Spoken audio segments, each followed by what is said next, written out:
Applications of quadratic functions. We can use quadratic functions to solve word problems. Example 1, the path of an arrow is given by the equation d is equal to negative 2t squared plus 16t, where t is the time in seconds and d is the distance in meters. Find the maximum height and find the time of flight. All right, so to do this, what this means is an arrow would sort of shoot up in the air and then comes back down. So that has that parabolic motion. So it's in the shape of that parabola. Notice the equation has a negative sign in it. So that supports our, theory of that it goes up and back down because it's a negative, it's an upside down parabola. So this is the equation that matches it. So to find the max height, that's going to be the y value of the vertex right here. Find the time of flight.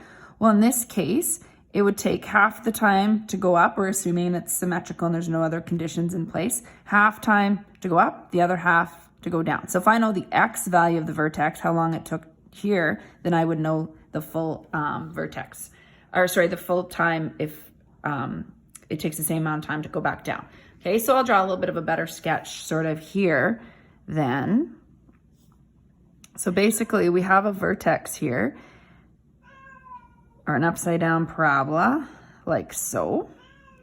And we want to know that vertex. We want to know that distance here. So we want to know that height in meters. And this would be time in seconds.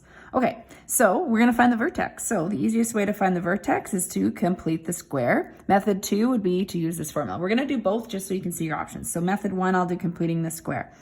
So we have different variables in x and y, but that doesn't change anything, but we have to continue to use those variables. So I group the first two terms. There's no third term where it's a 0. I have to factor out the negative 2. That changes this to minus, remember when you're factoring out. So this is negative 8t plus blank. So 8 over 2, b over 2 squared. So 8 over 2, 4 squared is 16. So I add 16. Then I have to subtract 16 and multiply by negative 2, remember. Okay, so d equals negative 2. It's t. This is a minus. Square root of 16 is 4. Don't forget the squared. Negative 16 times negative 2 is positive 32. So my vertex is 4 and 32. Now this makes sense that it's a positive 4 because that would mean that this would be 4 seconds in. I'll put a 0 here and here. And then that would mean the full time then would be 8. This is positive 32, so that makes sense. If you had negative numbers here, that wouldn't make sense. You're not gonna have negative time and a negative height upwards. You could have negative height if it was like below water or something like that, or stuck into the ground, okay? So to answer the questions, max height would be 32 meters. You need the units. And B, find the time of flight. The time of flight would be 4 seconds times 2, so 8 seconds, because it's the full total time of flight. Now careful, not every question asks the same thing all the time.